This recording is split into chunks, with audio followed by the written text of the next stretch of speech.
Hi everybody, welcome back to this channel. I hope you like, subscribe, and share, and that you drop a comment in the comment section below and let me know how this flows for you. So this video is a response to a comment that I received on my channel, and on the last video in this series, why even develop psychic abilities? Why even develop psychic gifts? And this person wrote, what about speaking in tongues? And when I read that comment, I realized I had to do a video on this, and this is why this comment came up. And so thank you for posting that comment, and let's dive in. Speaking in tongues is one of the gifts that were labeled as gifts of the Holy Spirit in the New Testament. So we're going to go through a little bit of backstory around psychic gifts and how they were perceived and how they still are perceived in certain ways, and why people, possibly why it's seen as dangerous, why it needs to be controlled. So for that, I'll be screen sharing with you. And we'll start with a sway that I did a few years ago, but it's still very, very contemporary. Is Jesus okay with psychic ability and mediumship? And so I dive into why I believe yes, and I list all the places, or a lot of the places in the Bible where Jesus did works that were outside the realm of what we called normal, or where he was labeled to. Now, of course, there's the debate, was this all even real or true, or was Jesus just an amalgamation, a fictitious figure that takes on miraculous and godly attributes from other gods? Let's leave that aside and move on to how this belief, however, worked out. So then, of course, there is the do not suffer a witch to live, which is quite interesting because that's what most people know. That's the one thing in the entire book of Bible, which is full of magical occurrences, paranormal visitations, visions, prophecy, and sightings, which is full of clairvoyance and clairsentience and wagons with wheels burning in the sky. The one thing that people take out of it is, aha, do not do this. This is not right, except for men in positions of power. They're allowed. So we already see there that there's something around power and having power over people, having power over groups, having power over communities. But these are the main phrases, biblical sections that mention do not suffer a witch to live, and how they were against mediums and spiritists. Okay, so I move on through that because there are, of course, a ton of laws in the Old Testament that nobody follows today. And if they would, the laws just don't make sense in our current context and mindset and experience and so on and so forth. And so I list these articles, 11 things the Bible bans, but you do anyway, all of us. 76 things that were banned in Leviticus and their penalties, 37 things banned in Exodus, and on it goes. But then in the New Testament, new rules arise. Okay, new rules come up, and all of a sudden we're moving from an eye to a system of grace, compassion, and forgiveness. And how does this work out, and how do the two even connect or relate?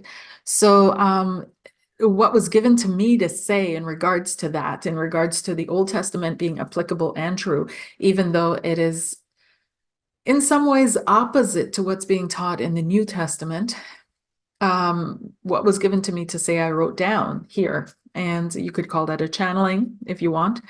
But it says, do you choose to experience a purely materialistic world which only sees that which is outside itself?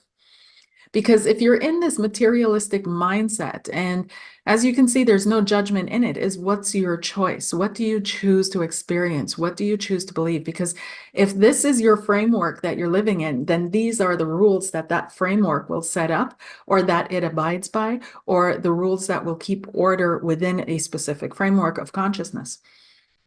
And so if you choose to remain in a thought system of self versus other, then the Mosaic laws will apply, eye for an eye. And these are the karmic laws as well.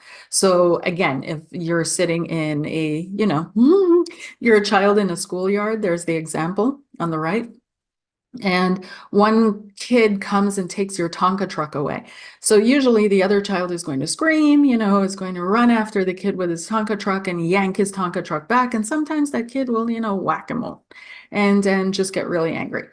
So that's an eye for an eye. That's an immediate karma. And that is based in this consciousness of me versus other, that there is a separation, that there is duality, that this materialistic world that we live in is all that there is. And so, yes, in order to keep order in such a framework, in such a consciousness, these rules had to be inserted.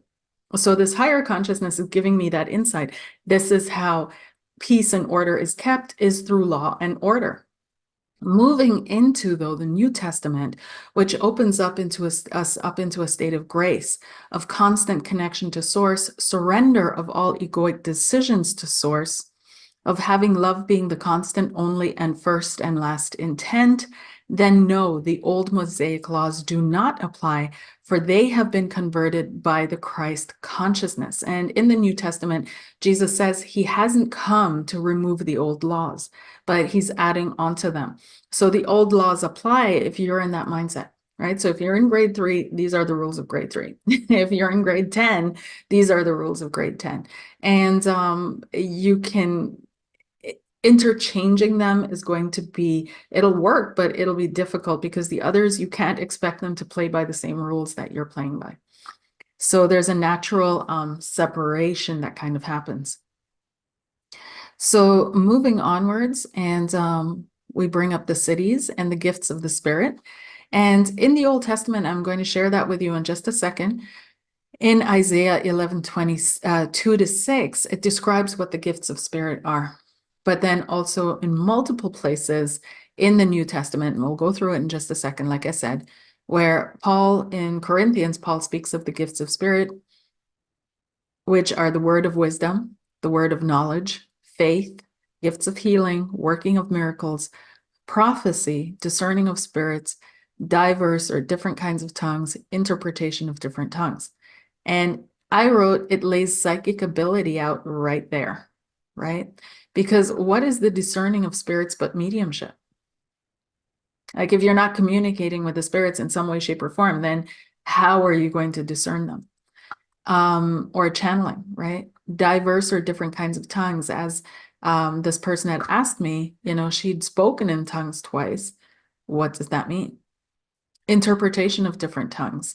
Now, what's interesting is these same gifts are also, especially in the Catholic Church, signs of possession. So being able to speak in languages that you could not know, being able to understand languages that you could not know, knowing things that you weren't supposed to know, all these things that, so it depends on what side of the equation you're on, kind of thing. But it seems that this expansion of awareness is universal to stepping out of the framework of this just being this material field of being.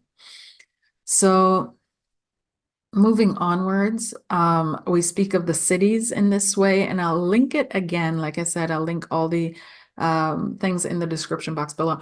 But the most important thing for this video is here, I feel, because a lot of people are completely unaware how the Christian church started, right? They're absolute Christians and straight up and straight through, but that the Christian church is rooted in bloodshed is a fact. I mean, I'm a Christian, right? And I see myself as being Christian. That's the framework I grew up in. And I even did a video on it, on how it's easier for me to think like that. And I'm not going to fight it, okay? So it's but the beginnings of the Christian church are like any other kind of, religious movement, spiritual believer movement. It's rooted in some people obtaining messages from beyond or above or from something invisible that we see as benevolent, beneficial to ourselves, as we call God, angels, guides, higher helpers. And so the beginnings of the church, remember, there were over 300 sects of Christianity throughout the Middle Eastern world. And many of them had channels. Now, the channels were also female. And here there's an excerpt I list two books, which I'll show you in a second. I'll show you the links.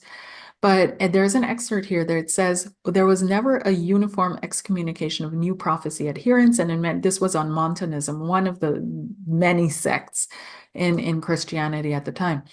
And in many places, they maintained their standing within the Orthodox community. This was the case at Carthage. For those of you that don't know, Carthage in North Africa. While not without tension, the church there avoided schism over the issue. There were women prophesying at Carthage, and prophecy was considered a genuine charism. And this was not just in Carthage, this was throughout the Christian realm, was that in the churches, there were women channelers who were channeling information that was passed on to the members of the church.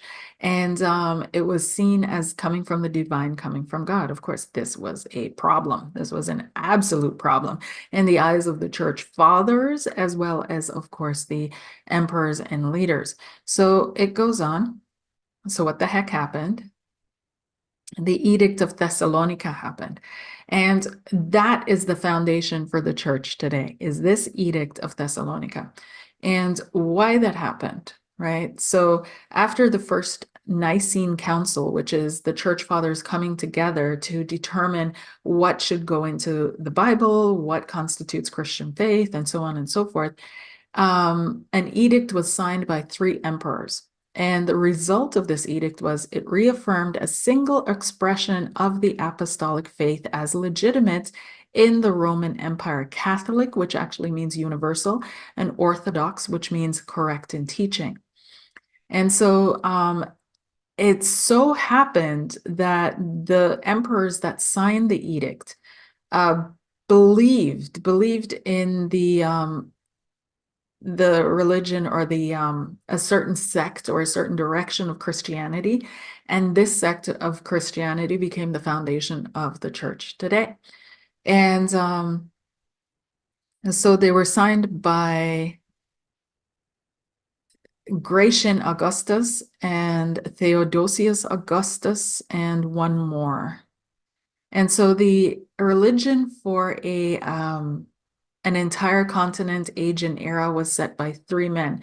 The base belief structure of how we perceive the universe, world, society, and beliefs, or what could not be, what was right and wrong, what was godly or ungodly, who God even was. Anyone who disagreed, thought, felt, experienced differently from what was set by the apostolic movement was soon persecuted and put to death. At the time, apostolic priests had determined that only priests had access to the gifts of the Spirit. Who Wants a Simple Housewife in church channeling truth, under the emperors Gratian and Justinian. That was the third one. Sorry. Okay. Gratian, Justinian, and Theodosius, those three. The persecution hit a high. Entire pagan villages were wiped out. Non-Christian academia prosecuted and killed. Egyptian unalived, sorry. Egyptian non-apostolic Christians persecuted. Forced baptism of children at birth, introduced by Justinian, because before that, baptism was never at birth. Baptism was only as an adult, because Jesus was baptized when he was 33, according to the scriptures. So early Christian churches didn't have childhood baptism. They only had adult baptism, and it was forced by Justinian. If families didn't baptize their children, they were killed. So forced conversion and the list of atrocities committed under Justinian I and Gratian are long and easily researchable. The only other religion which was barely tolerated was the Jewish religion. Collective unalivements, self-unalivements of non-apostolic Christian splitter groups happened to escape Justinian's murder spree. So it was pretty bad after this edict was signed all around Southern Europe and the Mediterranean, the Byzantine Empire moving into that. It was pretty bad. And the repercussions can be felt deep in the collective psyche to this day. So after that first wipe through and wiping out of channelers and others bringing through actual truth, there was a second wipeout, and that happened in Europe with what we call the witch burnings. But again, it had nothing to do with actual witches, but women. So let me stop share for a brief second. So that's just a little bit of a scroll through the history and the backstory of why we perceive these gifts to be so dangerous, at least in Western cultures and societies. In other cultures and societies, there's also a backstory of the abuse of these gifts, the abuse of these abilities by people for power. And there seems to be a running theme all around the world, warning about the abuse of these gifts through spirits, but also through people of power on this side. And so let's go back here. And yo, 1 second. Sorry, you guys, this is quite annoying the way Zoom has it set up. So the next thing I wanted to show you guys was there we go.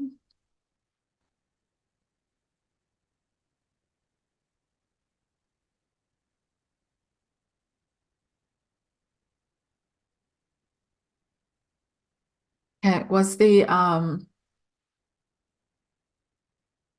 were the quotes. So here in the Old Testament, we have in Isaiah 11, verse 2 to 3, the Spirit of the Lord will rest on him, the Spirit of wisdom and of understanding, of counsel and of might, of knowledge and fear of the Lord. He will not judge by what he sees. And remember, judge is another way of saying, thinking, discerning, analyzing, computing, or decide by what he hears with his ears.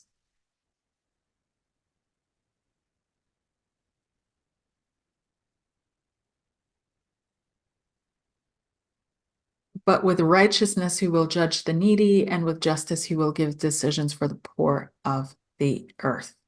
So again, righteousness comes only through a connection with the divine.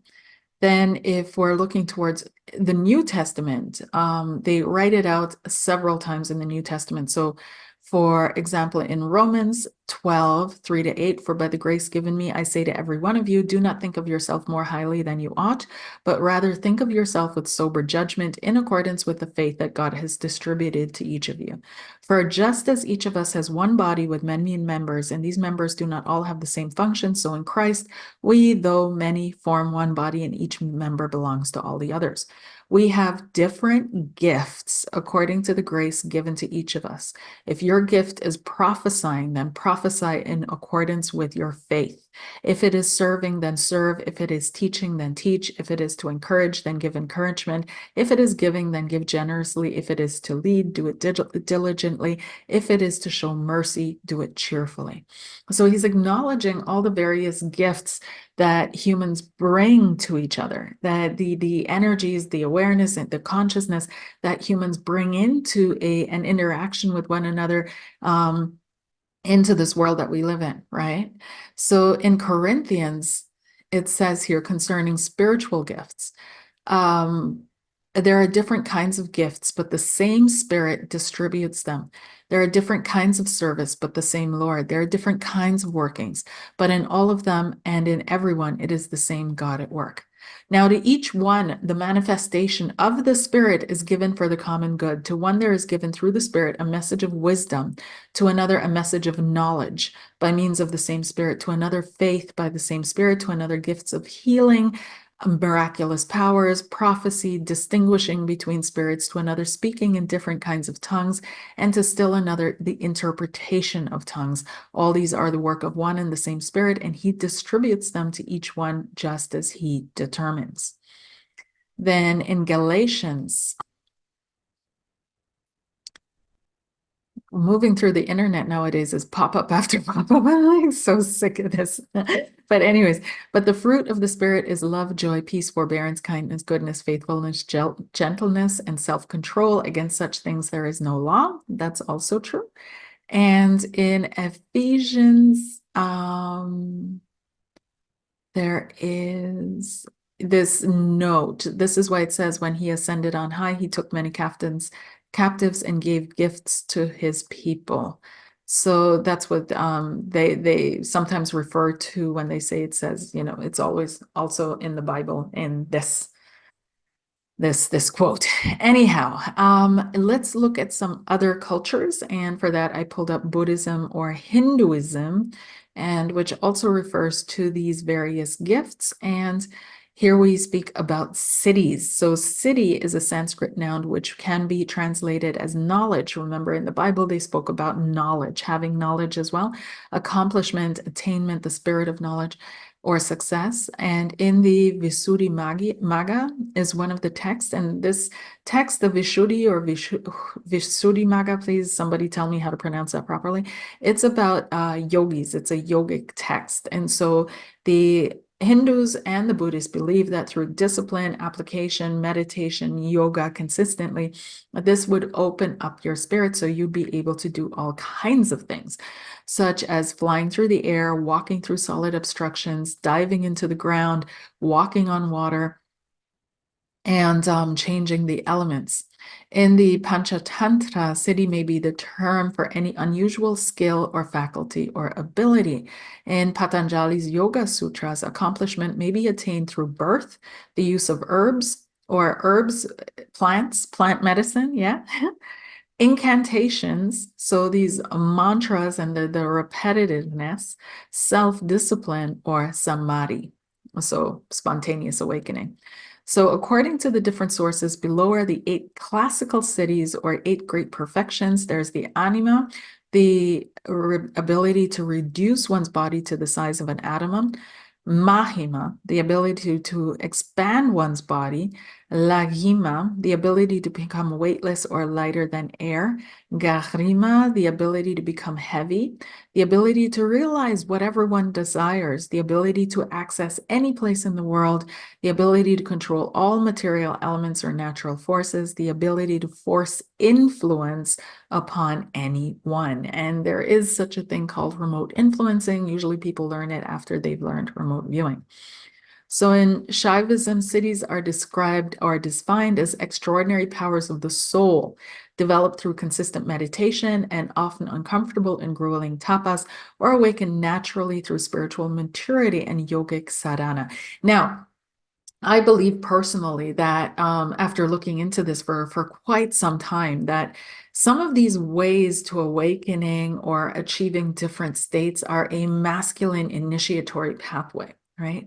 And so when they're having to work this hard to access their intuition, and it comes so naturally to women, of course, there's a little bit of a, there's a little bit of a feeling or something. So moving on in Vaishnavism, it says here 5 siddhis, knowing the past, present, and future, tolerance of heat, cold, and other dualities, knowing the minds of others, which would be telepathy, okay, checking the influence of fire, sun, water, poison, remaining unconquered by others, which is amazing. This one is probably, having that strong willpower and being to completely stay untouched by what goes on around you. So then there are also 10 siddhis, being undisturbed by hunger, thirst, and other bodily appetites, hearing things far away, clairaudience, seeing things far away, clairvoyance, moving the body wherever thought goes, teleportation, astral projection, assuming any form desired, entering the bodies of others, dying when one desires, witnessing and participating in the pastimes of the gods, perfect accomplishment of one's determination, orders or commands being unimpeded. And so on and on it goes to explain all these paranormal psychic abilities that are gained through hard work, discipline, yoga, and focus. So when we go to the Buddhists, they speak about iddhis, and these refers to psychic powers, one of the 6 supernormal powers attained by advanced meditation through the 4 dhyanas. And the main sense of the word seems to be potency. So there are 8 iddhi powers in Buddhism: replicate and project bodily images of oneself, make oneself invisible, again, astral projection, pass through solid objects, sink into solid ground, walk on water, fly, touch the sun and moon, ascend to the world of God Brahma in the highest heavens. Or having been one, he becomes many. Having been many, he becomes one. He appears, he vanishes, he goes unimpeded through walls. He dives in and out of the earth as if it were water, walking on water.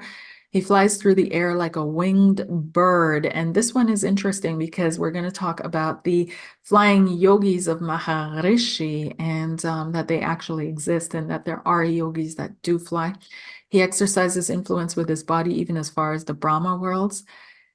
And in the book Great Disciples of the Buddha by Nayana Ponika Thera and Helmut Hecker, there are several additional powers described. So there's the divine eye, which would be clairvoyance, the divine ear, which would be clairaudience, travel by mind-made body, astral, travel with a physical body, telekinesis, flying, the power of transformation, the ability to replicate one's body, penetrations of others' mind, thought reading, passing through solid objects, diving in and out of the earth as if through water, walking on water, touching the sun and moon, becoming invisible, and recollections of past lives.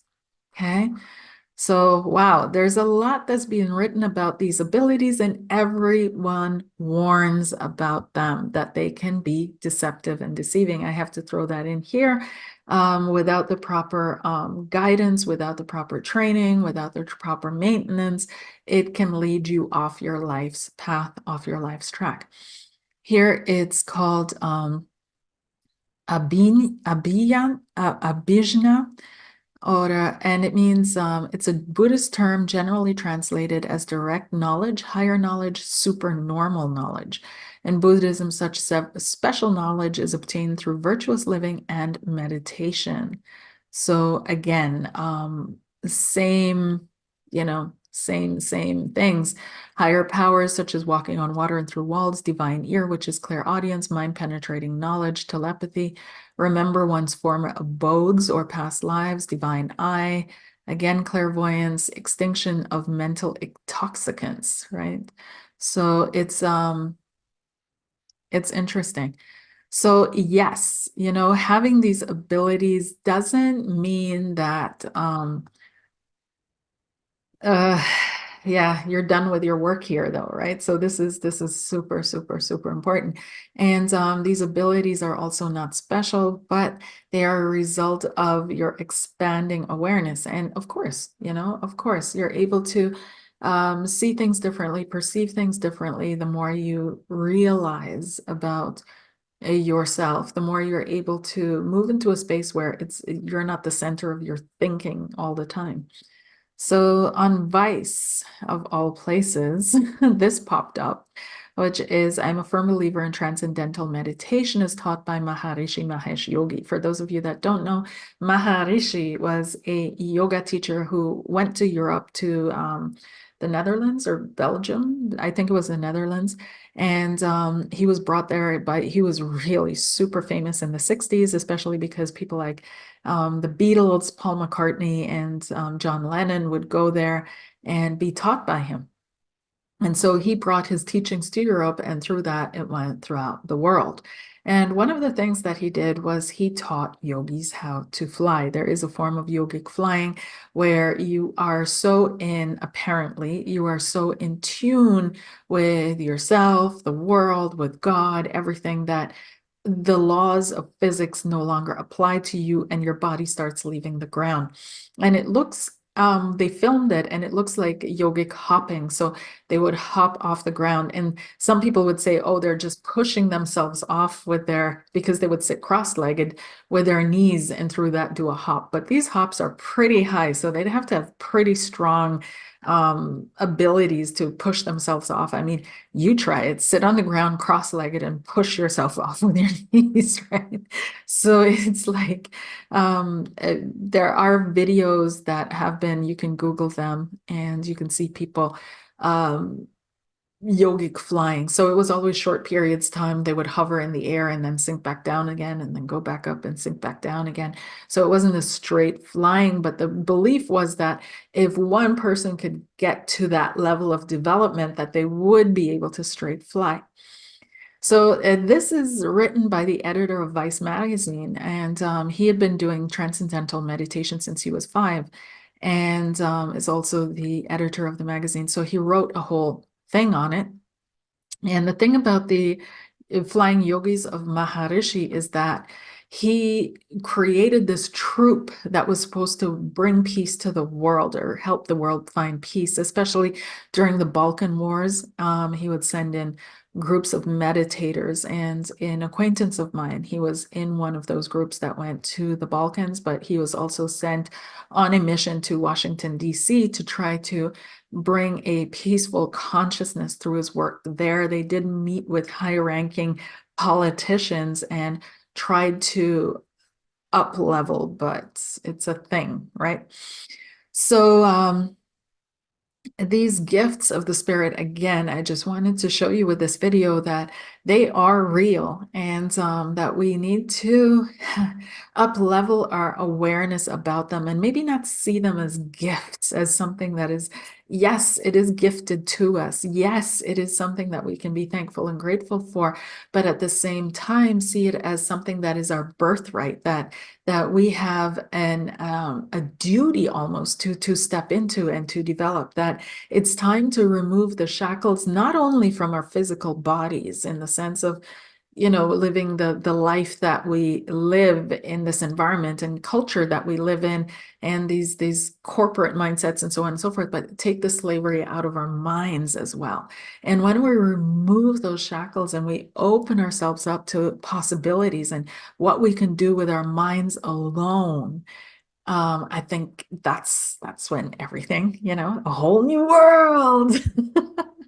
And I hear that's Disney song. It's a whole new world. When everything opens up to us. Okay, so don't see this as something that you can't do or you're not supposed to do or it's wrong for you to do, because that would be entrapment. And if you believe in a beneficial God, why would this beneficial God entrap you? Why would he give you, or she give you, or it give you gifts or abilities or talents or things and then say, no, don't use it. You're not allowed to use it. Like, it makes no sense, right? We're meant to play with it. We're meant to be curious about it. We're meant to develop it. We're meant to learn how to deal with these things. And as we evolve as a human species, we're going to be learning how to deal with many different frequencies, being that inhabit these frequencies. That's another thing that I might do a later video on, is that we keep looking for, we don't understand that we're made out of light. And that the consciousness manifests itself through this light, and that there are other beings and consciousnesses that are learning how to manifest themselves through this light into this realm of visibility, but some of their frequencies don't align with what's able to be expressed here. So, but these back to the actual um, topic of this video, is that, yeah, these abilities are yours to explore. They're yours to dive into. They're yours to experience. And don't let yourself be taught that they are not yours, that they are dangerous, that they are bad in some way, shape, or form, or that you can't do it, but everybody else can. Just because thousands of years ago now, three men signed a contract to govern their realm and unite the realm under one understanding, one religious consciousness, one God, because there were so many fragmented divisions that they could have never pulled it all together. They needed everybody to be on board. And that's why all the pagan things were rolled into Christianity as well, such as celebrating Christmas, such as celebrating Easter. We know this. Okay, so do not be afraid. God's not going to punish you. Yes, there are gifts of the spirit that God has always intended for us to tap into and to learn. And it's interesting to dig into these deeper levels of ourselves and realize how deep the programming goes. Even though we don't believe in certain things anymore, we still feel it. We feel that clog, or we feel that resistance, or we feel that and this doesn't quite feel right because it goes against the value system that was taught to us. What if that value system is wrong? What if you have these amazing gifts and these amazing talents and abilities, and you're not stepping into them because you're afraid you're going to be punished for something that God gave you to use. Plants and animals don't have that problem. Whatever they can do, they do. And that's it. And so maybe it's time to step into that freedom as well. Okay. And to those of you that are wondering, was that my gift? Did I experience it? Well, if you experienced it, it's yours. Go play with it, have fun. Thanks for watching, you guys. Take care. Bye.